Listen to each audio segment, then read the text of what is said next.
My mother is the most beautiful, kind and incredible person I ever knew.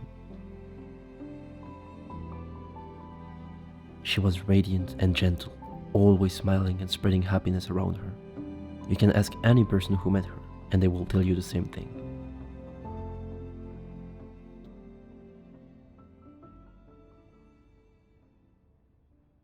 She loved to tell stories.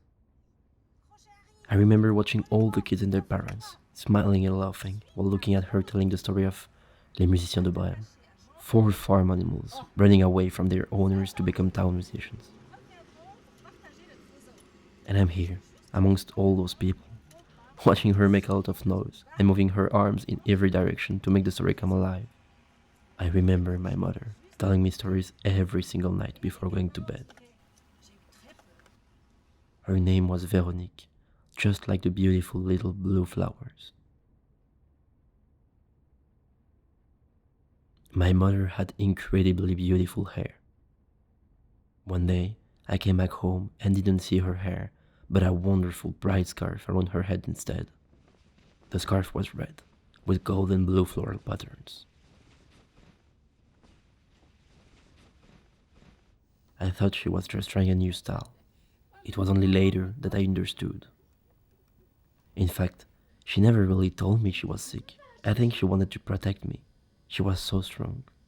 My mother always kept her smile, no matter what. Around 8 years old, I started to feel something was not right.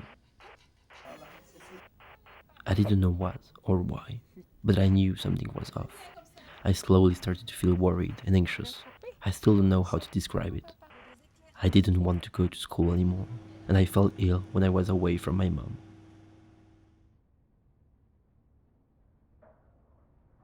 Unfortunately, she slowly started to spend more and more time at hospital than at home.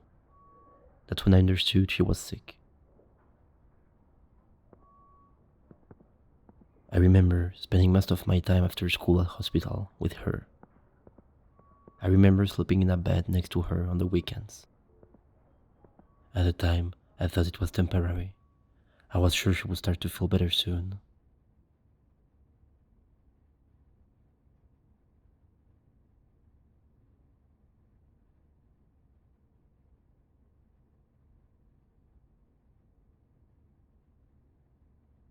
Once, in the middle of the night, I remember my mother whispering to me a promise.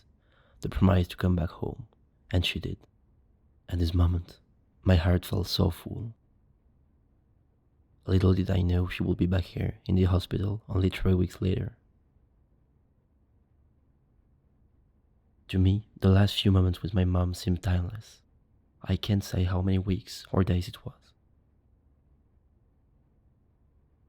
One day, I'm in the elevator with my father, going to see my mother as usual. When the doors open, my grandfather is there.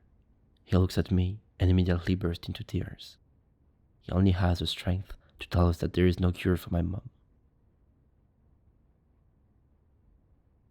A few days later, I entered the room and saw what will be the hardest thing I ever experienced. I walk into the room and see my mother, not smiling, barely breathing, unable to move, talk, or see. I don't even know if she can hear me. Everything is blurry. I hear noises of machines and smell that hospital odor that I hate. But everything goes away for a moment when I put my head on her chest. All I hear now is her heavy breath. All I can smell is her perfume. I close my eyes and spend what seems like hours, head on her chest, crying and asking her not to leave me. I stood there until I felt what would be her last breath.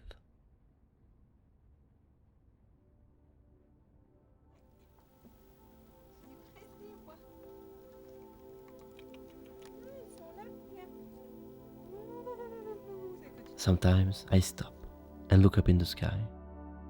I know she is somewhere, sharing her happiness and kindness like she always did.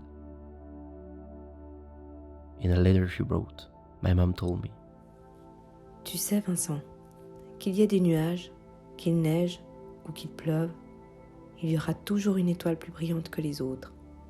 Et cette étoile, ce sera moi, et je serai toujours là.